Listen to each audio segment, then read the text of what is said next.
Hello दोस्तों, नमस्कार। मैं भी एक आप सभी का बहुत बहुत स्वागत करता हूं आपके अपने स्वरूप परिवार में। तो साथियों, जैसा कि आरआरबी ग्रुप डी का एग्ज़ाम 3 अगस्त से शुरू होने जा रहे हैं और आज साथियों 26 जुलाई हो चुका है, यानी कि आप सभी के पास मिला जुलाकर केवल 7 दिन का समय बचा है। तो इसके लिए साथियों आज की इस क्लास में एक ऐसा रामबाण पेपर को डिस्कस करने वाले हैं कि आप अपने परीक्षा को आसानी से पास कर सकते हैं यदि आज का इस पेपर में के सारे प्रश्नों को आप तैयार कर लेते हैं। तो साथियों इस क्लास में हम लोग जीके करंट अफेयर के मोस्ट एक्सपेक्टेड क्वेश्चन को डिस्कस करेंगे, उसके बाद साइंस के क्वेश्चन को देखने वाले हैं, उसके बाद मैथ के क्वेश्चन देखेंगे और लास्ट में साथियों रीजनिंग के अति संभावित पेपर वाले प्रश्न डिस्कस करने वाले हैं। जिस तरह से ग्रुप डी के पेपर में बार बार सवाल पूछे जाते हैं और जिस लेवल के और जिस पैटर्न के सवाल पूछे जाते हैं, उसी लेवल और उसी पैटर्न के प्रश्न आज की इस क्लास में हम लोग डिस्कस करने वाले हैं। तो साथियों आपको अपने परीक्षा में जाने से पहले आज के इस सभी प्रश्नों को जरूर तैयार करना चाहिए, जरूर देखना चाहिए, जिससे कि आप अपने परीक्षा को आसानी से क्रैक कर सके। ओके, तो साथियों इस क्लास में हम लोग पूरे 55 सवालों को डिस्कस करेंगे और आप सभी का टारगेट 30 सवाल सही करने का होगा, यानी कि 55 नंबर में से आपको कम से कम 30 नंबर इस क्लास से लेना है। ठीक है, तो आपको अपने 3 अगस्त से पहले इस पूरे पेपर को जरूर हल करना है बहुत ही शानदार तरीके से। तो साथियों शुरुआत में हम लोग करंट अफेयर के टोटल 20 क्वेश्चन को देखेंगे, क्योंकि आपके पेपर में जीके नहीं करंट अफेयर के 20 सवाल पूछा जाएगा। ओके, उसके बाद साइंस के बेस्ट 25 सवाल को देखने वाले हैं, उसके बाद आपका रीजनिंग और मैथ के क्वेश्चन को डिस्कस करेंगे, जिस तरह से ग्रुप डी के पेपर में सवाल पूछे जाते हैं। ओके, तो चलिए इस पेपर को हल करते हैं। आज का पहला प्रश्न देखिए, ग्लोबल एआईसीटी इंडेक्स 2025 में कौन शीर्ष पर है? बताइए, ग्लोबल एआईसीटी इंडेक्स 2025 में कौन शीर्ष पर है? तो याद रखिएगा भाई, सिंगापुर है शीर्ष पर। तो ऑप्शन इस सवाल का बिल्कुल राइट आंसर हो जाएंगे। ओके, चलिए नेक्स्ट अगला सवाल कॉल करिएगा। क्वेश्चन नंबर 2 का राइट आंसर क्या होगा? 10 जुलाई 2025 को गृह मंत्री अमित शाह ने कहां 27वें पूर्वी क्षेत्रीय परिषद बैठक की अध्यक्षता की? याद रखिएगा, करंट अफेयर का पूरा एक सवाल का प्रश्न आप सभी से पूछा जाएगा, तैयार रहिएगा। ठीक है, लगातार हम करंट अफेयर का भी क्लास आपको दोपहर 12 बजे प्रोवाइड कर रहे हैं। बताइए, 10 जुलाई 2025 को गृह मंत्री अमित शाह ने कहां पर भाई 27वें पूर्वी क्षेत्रीय परिषद बैठक की अध्यक्षता की थी? तो याद रखिए वो रांची में की थी। सी ऑप्शन बिल्कुल राइट आंसर हो जाएंगे। नेक्स्ट अगला सवाल को देखेंगे, क्वेश्चन नंबर 3 को। 17 अक्टूबर 2025 को भारत और किस देश के बीच 5वां समुद्र शक्ति नौसैनिक अभ्यास आयोजित हुआ था? ये साथियों मोस्ट इंपॉर्टेंट सवाल है भाई, इसे आप तैयार कर लीजिए इसी क्लास में। तो बताइए, 17 अक्टूबर 2025 को भारत और किस देश के बीच में 5वां जो समुद्र शक्ति नौसैनिक अभ्यास आयोजित हुआ था, वो कहां पर हुआ? तो ये साथियों इंडोनेशिया में हुआ था। डी ऑप्शन इस सवाल का बिल्कुल राइट आंसर हो जाएंगे। नेक्स्ट अगला सवाल को देखिए, क्वेश्चन नंबर 4 को। 44वां भारतीय अंतर्राष्ट्रीय व्यापार मेला 2025 ये कहां पर आयोजित किया गया? बताइए, 44वां भारतीय अंतर्राष्ट्रीय व्यापार मेला 2025 ये कहां पर आयोजित किया गया था? तो ये भारत की राजधानी नई दिल्ली में आयोजित किया गया था। तो बी ऑप्शन बिल्कुल राइट आंसर हो जाएंगे। नेक्स्ट अगला सवाल को देखिए, क्वेश्चन नंबर 5 को। भारत चंद्रयान 4 मिशन को किस वर्ष प्रक्षेपित करने की योजना बना रहा है? बताइए साथियों, जो अपना भारत है वो चंद्रयान 4 मिशन को किस वर्ष प्रक्षेपित करने की योजना बना रहा है? तो भाई ये 2028 में योजना बना रहा है। तो सी ऑप्शन बिल्कुल राइट आंसर हो जाएंगे। नेक्स्ट अगला सवाल कॉल करिए, क्वेश्चन नंबर 6 का राइट आंसर क्या होगा? 11 जनवरी 2026 को भारत ने हवाई खतरों से निपटने के लिए कौन सा मिशन लॉन्च किया है? 11 जनवरी 2026 को भारत ने हवाई खतरों से निपटने के लिए कौन सा मिशन को लॉन्च किया है? तो भाई सुदर्शन चक्र मिशन को लॉन्च किया है। ऑप्शन है बिल्कुल राइट आंसर हो जाएंगे। नेक्स्ट अगला सवाल कॉल करिए, क्वेश्चन नंबर 7 को। आरबीआई ने लघु एवं मध्यम उद्यमों हेतु बिना गारंटी वाले ऋण की सीमा को बढ़ाकर कितने लाख की है? आरबीआई ने लघु एवं मध्यम उद्यमों हेतु जो बिना गारंटी वाला ऋण है, इसकी सीमा को बढ़ाकर कितने लाख रुपए कर दिया है? अब साथियों पूरा 20 लाख रुपए कर दिया है। ठीक है, बी ऑप्शन बिल्कुल राइट आंसर हो जाएंगे। नेक्स्ट अगला सवाल को देखिए, क्वेश्चन नंबर 8 का राइट आंसर क्या होगा? वर्ष 2027 में एआई समिट का आयोजन कहाँ किया जाएगा? वर्ष 2027 में जो एआई समिट का आयोजन होने वाला है वो साथियों कहाँ पर किया जाएगा? तो ये जिनेवा में किया जाएगा। डी ऑप्शन बिल्कुल राइट आंसर हो जाएंगे। नेक्स्ट अगला सवाल को देखिए, क्वेश्चन नंबर 9 को। निम्नलिखित में से चेयरपर्सन बीडब्ल्यूएफ एथलीट्स कमीशन के अध्यक्ष कौन है? बताइए, चेयरपर्सन BWF एथलीट्स कमीशन के अध्यक्ष इनमें से कौन है? तो वो PV सिंधु बनी है। ऑप्शन ए बिल्कुल राइट आंसर हो जाएंगे। क्लियर। नेक्स्ट अगला सवाल को देखिए, क्वेश्चन नंबर 10 को, वर्तमान में जल शक्ति मंत्री कौन है? भाई वर्तमान में कौन क्या है आपको याद होना चाहिए, क्योंकि पेपर में एक सवाल पूछा जाएगा, याद रखिएगा। तो बताइए कि वर्तमान में जो जल शक्ति मंत्री है वो कौन है? तो CR पटेल है। सी ऑप्शन बिल्कुल राइट आंसर हो जाएंगे। क्लियर। ऐसे ही साथियों करंट अफेयर के सवाल आने वाले पेपर में, और भाई पेपर में छपने वाला प्रश्न आ चुका है। जिन स्टूडेंट की तैयारी बिल्कुल भी नहीं है, बस इस PDF को आप मन से पढ़ लीजिए भाई, आप काफ़ी अच्छा स्कोर करने वाले हैं। पहली बार में एग्जाम को भी पास कर सकते हैं। यदि आप ग्रुप डी का एग्जाम पहली बार देने जा रहे हैं तो बस इस PDF को आपको पढ़ना है। जीके का, मैथ का, रीजनिंग का, साइंस का पूरा क्वेश्चन आपको मिल जाएगा, प्लस अंतिम जो 7 दिन आपके पास बचे हैं इसमें आपको PYQ सारे क्वेश्चन लगाना है। आपको हम पिछला 5 साल का पूरा पेपर दे देंगे।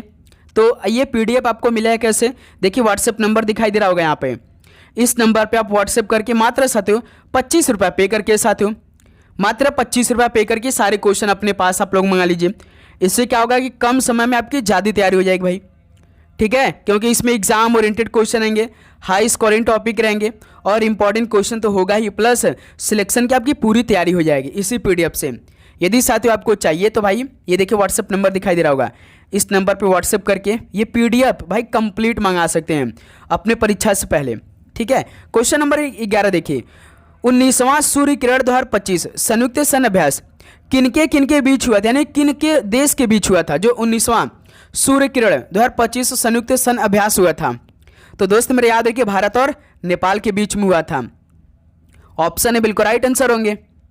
नेक्स्ट अगला सवाल कॉल करिए, क्वेश्चन नंबर 12 को, ग्लोबल एनर्जी लीडर्स समिट 2025 का आयोजन कहां पर हुआ था? ग्लोबल एनर्जी लीडर्स समिट 2025 का आयोजन कहां पर हुआ था? तो दोस्त मेरे ये पूरी उड़ीसा में हुआ था। ऑप्शन है बिल्कुल राइट आंसर हो जाएंगे। क्लियर। नेक्स्ट अगला सवाल देखिए, क्वेश्चन नंबर 13 को, भारत का चौथा अंटार्कटिक अनुसंधान स्टेशन कौन सा होगा? तो साथियों मेरे भारत का जो चौथा अंटार्कटिक अनुसंधान स्टेशन होगा वो कौन सा होगा? तो मैत्री सेकेंड होगा। सी ऑप्शन बिल्कुल राइट आंसर हो जाएंगे। नेक्स्ट अगला सवाल को देखिए, क्वेश्चन नंबर 14 को, दुनिया के एयरफोर्स पावर की नई रैंकिंग में भारत कौन से स्थान पर है? दुनिया की एयरफोर्स पावर की जो नई रैंकिंग में है वो भारत कौन से स्थान पर है? तो भारत तीसरे स्थान पर है। बी ऑप्शन बिल्कुल राइट आंसर होंगे। नेक्स्ट अगला सवाल कॉल करिए, क्वेश्चन नंबर 15 को, चक्रवात मोन्था का नामकरण किस देश ने किया है? बताइए साथियों, जो एक चक्रवात आया था भाई तो उसका नामकरण किस देश ने मोन्था दिया था? तो भाई याद रखिएगा थाईलैंड देश ने मोन्था नामकरण दिया था। सी ऑप्शन बिल्कुल राइट आंसर होंगे। नेक्स्ट अगला सवाल को देखिए, क्वेश्चन नंबर 16 को, प्रधानमंत्री नरेंद्र मोदी ने किस वर्ष को आसियान भारत समुद्री सहयोग वर्ष घोषित किया है? बताइए साथियों, प्रधानमंत्री नरेंद्र मोदी जी ने किस वर्ष को आसियान भारत समुद्री सहयोग वर्ष घोषित किया है? तो भाई वर्ष 2026 को ही। सी ऑप्शन बिल्कुल राइट आंसर हो जाएंगे। अगला सवाल को देखिए, क्वेश्चन नंबर 17 को, किसे क्रिकेट में सेवाओं के लिए नाइटहुड से सम्मानित किया गया है? बताइए साथियों, किसे क्रिकेट में सेवाओं के लिए भाई नाइटहुड से सम्मानित किया गया है? तो याद रखिएगा जेम्स एंडरसन को। जेम्स एंडरसन कहाँ के भाई बॉलर हैं? इंग्लैंड के तेज गेंदबाज थे, ठीक है, याद रखिए डी ऑप्शन बिल्कुल राइट आंसर हो जाएंगे। एलिस्टर कुक भी साथियों इंग्लैंड के ही भाई लेफ्टी बैट्समैन थे। जो रूट भी अभी खेल रहे हैं इंग्लैंड के ही रहने वाले हैं। केविन पीटरसन भी साथियों ये भी इंग्लैंड के थे, ठीक है। वर्तमान में केवल जो रूट खेल रहे हैं तो तीनों संन्यास ले चुके हैं तीनों फॉर्मेट से। क्लियर। अब देखिए साथियों क्वेश्चन नंबर 18, 30वां संयुक्त राष्ट्र जलवायु परिवर्तन सम्मेलन यानी COP30 ये कहाँ आयोजित किया गया है? बताइए साथियों, COP30 ये कहाँ पर आयोजित किया गया है? तो दोस्त मेरे याद रखिएगा बेलेम जो ब्राजील में किया गया है, ठीक है। सी ऑप्शन बिल्कुल राइट आंसर होंगे। अगला सवाल को देखिए, क्वेश्चन नंबर 19 को, FIDE chess world cup 2025 trophy का नाम बदलकर क्या किया गया है? FIDE chess world cup 2025 trophy का नाम बदलकर क्या किया गया है?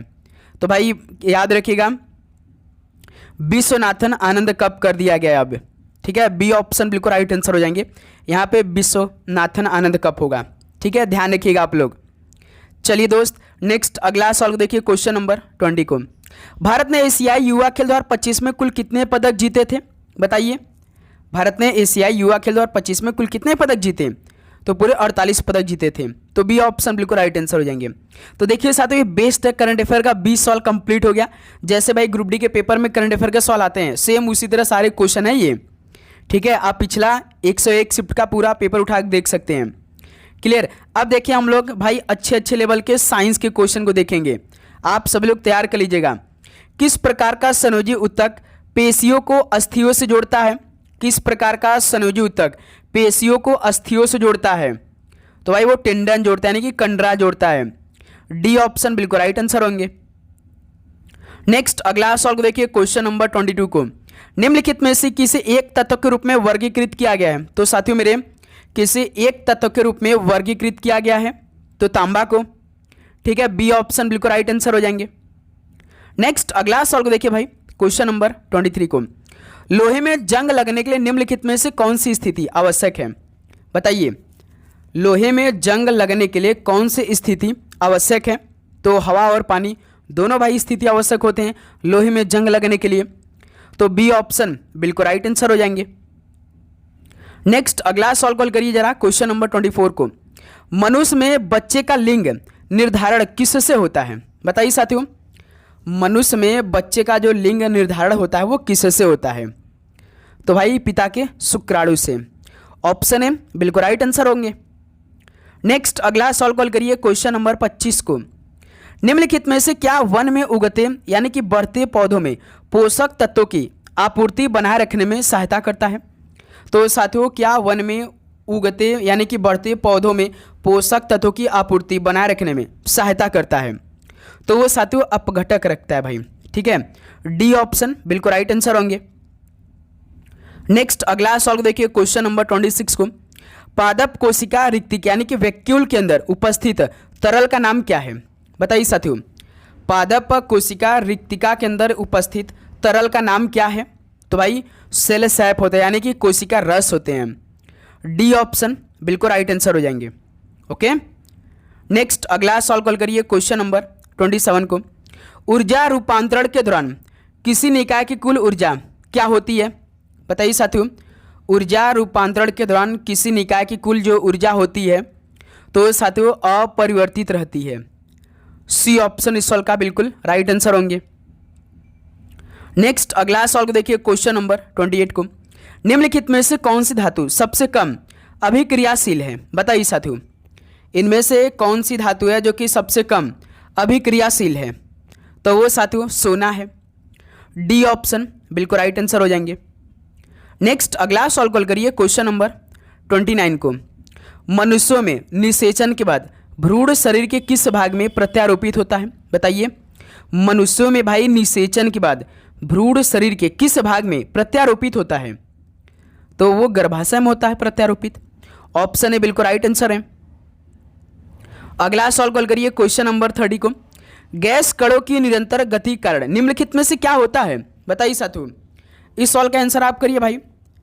जो गैस कणों की निरंतर गति है इसके कारण क्या होता है? संघनन होता है, वाष्पीकरण, विसरण या गलन? बताइए।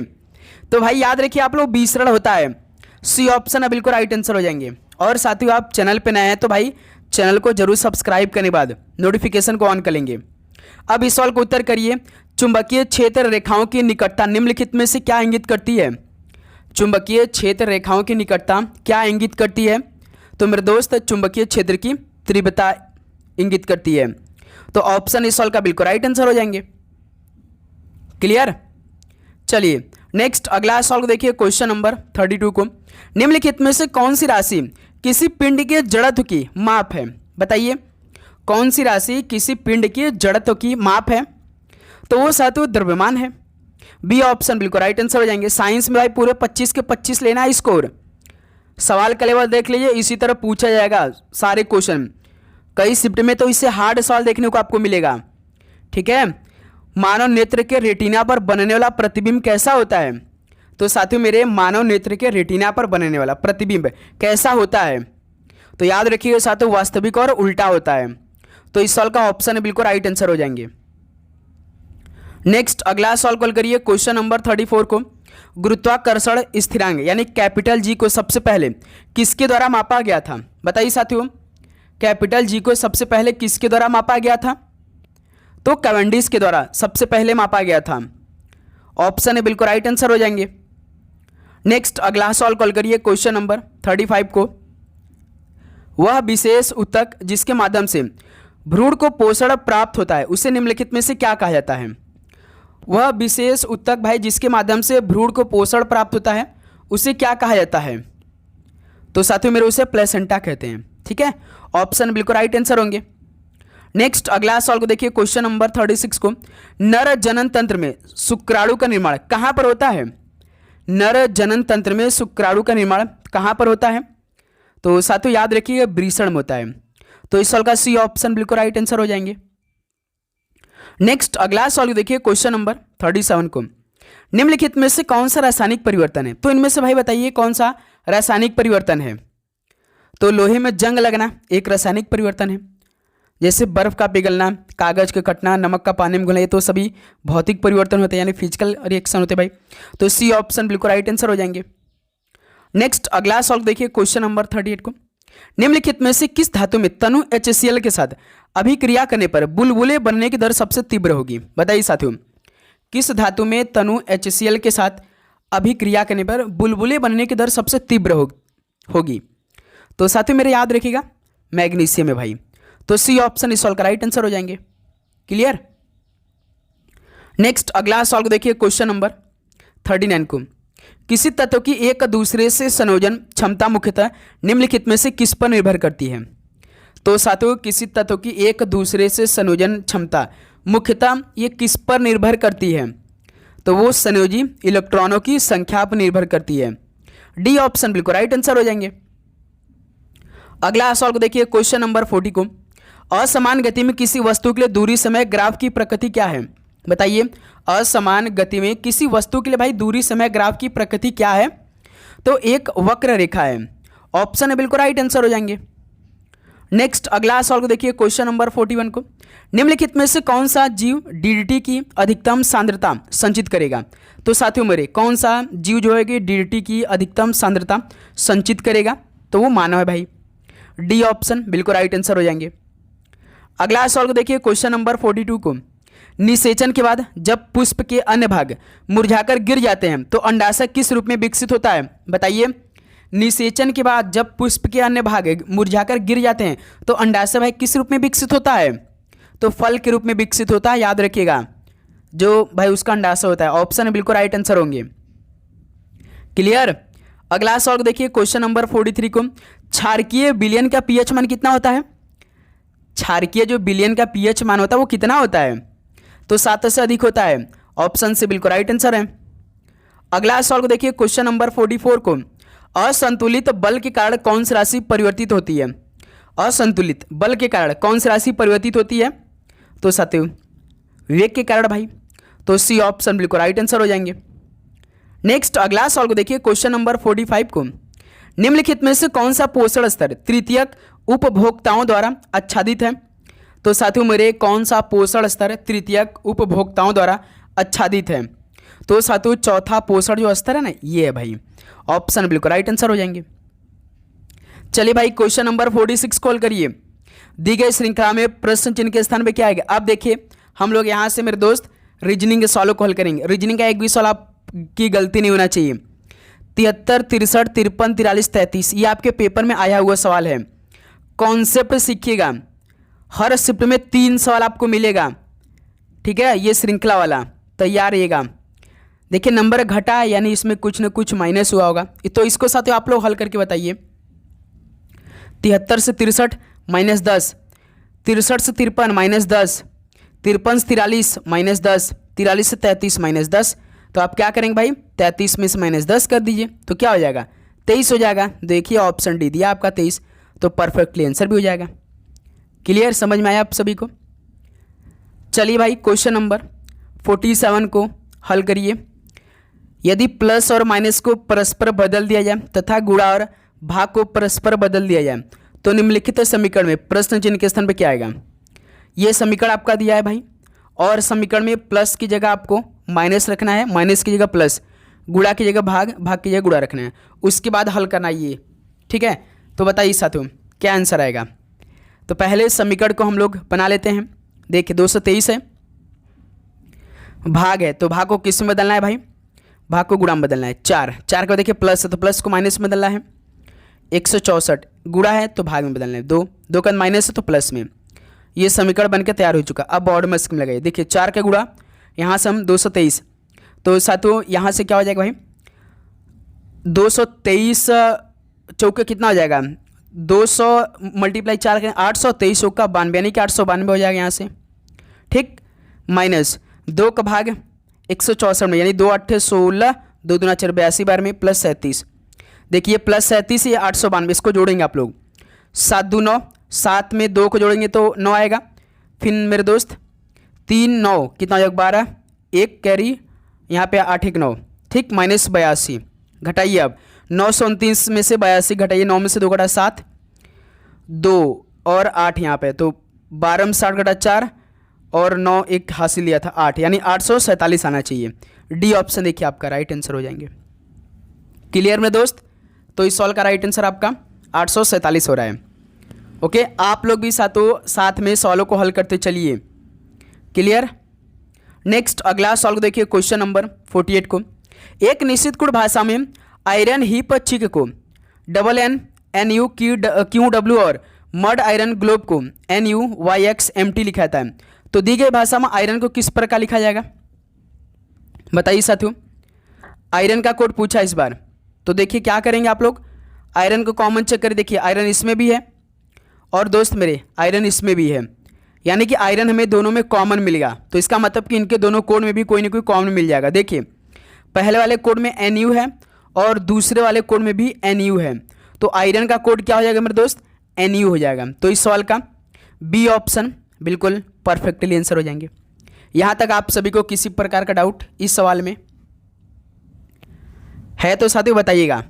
ठीक है, आगे बढ़ते हैं। याद रखिएगा जो सिंगल पूछेगा कॉमन आपको चेक करना है, कॉमन मिल जाएगा तो जो इनका कोड रहेगा ना, इसके कोड में भी आपको कोई ना कोई कॉमन जरूर मिल जाएगा। जिस तरह से देखिए आयरन कॉमन मिला था जो हमसे पूछा था भाई, तो इसी प्रकार देखिए इनका कोड NU दोनों मिल गया, तो ये आंसर हो गया। अब देखिए क्वेश्चन नंबर 49 को। अब ये सवाल देखिए सेम वही है, लेकिन इसमें लॉजिक थोड़ा सा अलग है। एक निश्चित कुल भाषा में ओबल को 9573 लिख रहा है, यानी कि OVAL। ओबल में देखिए 4 अक्षर है, तो इसके लिए अलग 4 नंबर कोड क्या है, 9573। उसका देखिए LAVS में 4 अक्षर है, तो इसके लिए भी अलग कोड क्या है 3657। तो पूछा किसका, यस का कोड पूछा है। अब देखिए यस का कोड पूछा ना, तो जिसमें यस रहेगा आपका उसी में आंसर आएगा। तो यस देखिए केवल इसी में है भाई, जो ये LAVS दिया है। ओबल में यस तो है नहीं, यानी कि हमारा कोड इसमें नहीं मिलेगा। जिसमें यस नहीं रहेगा उसमें आंसर भी नहीं आएगा। अब देखिए जिसमें यस नहीं है उसमें कोई ऑप्शन भी नंबर है तो उसको एलिमिनेट करिए। जैसे देखिए 3 देखिए ओबल में, ऑप्शन में 3 तो काट दीजिए। फिर देखिए 5 ऑप्शन में है, ओबल में 5 काट दीजिए। फिर देखिए 7 आपका ऑप्शन में है, ओबल में 7 काट दीजिए। तो बच रहा कौन सा ऑप्शन में, केवल 6 बच रहा है, तो यही आपका आंसर हो जाएगा यस का कोड। ठीक है, और देखिए एक और तरीका है कि आप एलिमिनेट भी कर सकते हैं। जैसे देखिए ओबल में 3 था और LAVS में 3 था, तो इससे एलिमिनेट हो जाएगा। फिर देखिए ओबल में 7 था और लेफ्ट में भी 7 था, तो एलिमिनेट हो जाएगा। 5 देखिए ओबल में था और इसमें भी 5 एलिमिनेट हो जाएगा। बच रहा था कौन सा, तो 6 बच रहा था, तो यही आपका आंसर हो जाएगा। ओके, समझ में आया आप सभी को। चलिए दोस्त मेरे अगला सॉल्व को हल करिए। क्वेश्चन नंबर 50 का राइट आंसर क्या होगा। यदि संख्या 51 78 45 63 के रूप में प्रत्येक विषम अंक में 1 जोड़ा जाए तथा प्रत्येक सम अंक में से 2 घटाए जाए, तो इस प्रकार बनी नई संख्या में कितने अंक 1 से अधिक बार आएंगे। चलिए साथियों पहले मूल संख्या को लिखते हैं भाई। 51 78 45 63 क्या है भाई, विषम अंक में 1 जोड़ना है, तो जितना भी विषम अंक है इसमें 1 जोड़ दीजिए। विषम अंक में 1 जोड़ना है, सम में से 2 घटा देना है, जितने भी सम अंक है उनमें से 2 घटा देना है। ठीक, इसको अब बनाइए। 5 1 6, 1 1 2, 7 1 8, 8 में से 2 घटाएंगे 6, 4 में से 2 घटाएंगे 2, 5 1 6, 6 में से 2 घटाएंगे 4, 3 1 4। अब देखिए साथ तो क्या दिया है, तो इस प्रकार बनी नई संख्या, ये हमारी नई संख्या बन गई ये वाला। ठीक, तो कितने अंक 1 से अधिक बार आएंगे, यानी कि साथ कितने अंक 1 से अधिक बार आएंगे। जैसे देखिए 6 1 बार आ गया, 2 बार आ गया, 3 बार, यानी 6 1 से अधिक बार आ गया, 1 अंक मिल गया। फिर देखिए 2, 2 भी सातों देखिए एक बार में, 2 बार में, यानी 2 भी सातों एक से अधिक बार आ गया। फिर देखिए 4 भी देखिए 2 बार आ गया, यानी 4 भी सातों एक से अधिक बार आ गया। यानी कि 3 ऐसी संख्या है जो कि एक से अधिक बार आए, एक 6, एक 2, एक 4, 8 देखिए भाई केवल एक ही आई इसमें। तो यही हमारा आंसर हो जाएगा 3 भाई। 3 अंक ऐसे हैं जो कि सातों एक से अधिक बार आएंगे, एक 6, एक 2, एक 4 है। ठीक, यही सॉल्व पूछा था। अब नेक्स्ट अगला सॉल्व कॉल करिए क्वेश्चन नंबर 51 को। देखिए P Q R S T और यू एक गोल मेज के परितः केंद्र की ओर अभिमुख होकर बैठे हैं। ठीक, एक गोला मेज है ऐसे। कितने लोग बैठे हैं? 1 लोग, 2 लोग, 3 लोग, 4 लोग, 5 लोग, 6 लोग। 1 2 3 4 5 6। ठीक, अब साथियों बस दायां बायां का खेल इसमें आप सभी को मालूम होना चाहिए। जिसको बैठाएगा, याद रखिए साथियों, यहाँ मान के हम पी बैठाते हैं तो इसका दाहिना साइड इधर होगा और इसका बायां साइड इधर होगा। बस इतना ध्यान रखिए, क्योंकि ये सभी ये गोला मेजा के केंद्र की तरफ देख रहे हैं, ये ध्यान रखिएगा। तो पहला लाइन को पढ़िए, क्या दे? यू के ठीक बाईं ओर पड़ोस में आर बैठा है। दोस्त मेरे, यू के ठीक बाईं ओर पड़ोस में कौन बैठा है? आर बैठा है। तो यू के देखिए लेफ्ट में आर बैठ गया। फिर देखिए टी के दाईं ओर दूसरे स्थान पर यस बैठा है। अभी इसको रहने देते हैं। आर के बाईं ओर दूसरे स्थान पे पी बैठा है। आर ऑलरेडी बैठ चुका है तो यहाँ से हल करेंगे तो आसानी होगा। आर के बाईं ओर दूसरे स्थान पे पी बैठा है तो आर के बाईं ओर दूसरे स्थान पे पी, देखिए आर का बाईं दूसरे स्थान पे पी बैठ गया। ठीक, क्लियर हो गया। फिर देखिए अब इसको बैठा लीजिए, जो हमने लाइन को छोड़ा था। टी के दाईं ओर दूसरे स्थान पे यस बैठा है। तो दोस्त मेरे टी को यहाँ बैठा लेते हैं, मान के चलते हैं टी के दाईं ओर दूसरे स्थान पे यस, यस को यहाँ बैठा लेते हैं। अभी एक पंक्ति खाली, कौन नहीं बैठा है? क्यों नहीं बैठे? तो क्यों के यहाँ बैठा लीजिए। सवाल देखिए क्या पूछा, अंतिम लाइन पढ़िए। आर के दाईं ओर से, आर यहाँ पे बैठा, इसके दाईं ओर गिनने पर आर और क्यू के बीच, भाई आर और क्यू के बीच में कौन अक्षर है? यू बैठा है भाई। तो आर और क्यू के बीच में कितने व्यक्ति बैठे? केवल एक व्यक्ति बैठा है भाई, वो क्यू बैठा है खाली। आर और क्यू के, वो भी राइट साइड में, दाहिने साइड में, डी ऑप्शन राइट आंसर हो जाएंगे। क्लियर मेरे दोस्त, समझ में आया ये सवाल आप सभी को? ओके, चलिए नेक्स्ट क्वेश्चन नंबर 52 को देखिए। दी गई श्रृंखला को पूरा करने के लिए कौन सा अक्षर समूह प्रश्न चिन्ह के स्थान पर आएगा? बताइए साथियों। IDR, GEO, EFL, CGI question mark. दोस्त मेरे देखिए जब इस तरह का सवाल आए तो पहले अक्षर का रिलेशन निकाल लीजिए ना तुरंत। I, G, E और C।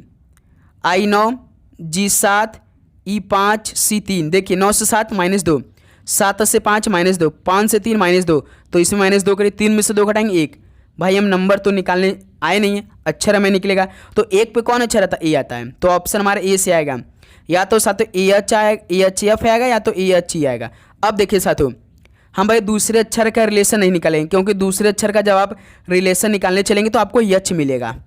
तो डायरेक्ट भाई तीसरे अक्षर का रिलेशन निकाल लेते हैं, या तो यफ आ जाएगा या तो ई आ जाएगा, आंसर मिल जाएगा। देखिए ROLI से, ROLI, R18, O15, L12, I9। देखिए इसमें -3 हुआ है ना। 18 से 15, 15 से 12, 12 से 9 -3, तो 9 में से 3 घटाएंगे कितना होगा? 6। 6 में कौन आता है? F आता है। तो AHF देखिए C ऑप्शन आ गया, राइट आंसर हो जाएंगे। ओके मेरे दोस्त, समझ में आप सभी को? चलिए नेक्स्ट अगला सॉल्व देखिए क्वेश्चन नंबर 53 को। अब इसको हल करिए भाई। आंकड़ा आपका दिया है 20, 21, 15, 16, 20, 17, 18, 16, 15, 14, 19, 20, 18, 14 और 20 का बहुलक कितना होगा? बहुलक कैसे निकालते हैं भाई? बहुलक में जो आपका आंकड़ा दिया रहता है, जो सबसे अधिक बार संख्या आई रहती है वही आपका बहुलक हो जाएगा। देखिए 20 साथियों, 20 देखिए 1 बार आया है, 2 बार आया है, 3 बार आ रहा है, 4 बार आ रहा है।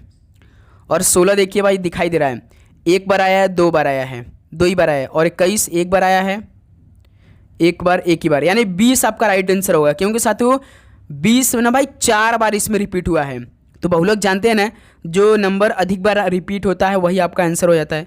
तो 20 आपका राइट आंसर होगा। तो इस सवाल का बी ऑप्शन बिल्कुल राइट आंसर हो जाएंगे। क्लियर, समझ में आया आप सभी को? चलिए अगला सवाल कॉल करिए भाई क्वेश्चन नंबर 54 को। ए, बी और सी किसी कार्य को क्रमशः 2, 6 और 12 दिनों में पूरा कर सकते हैं।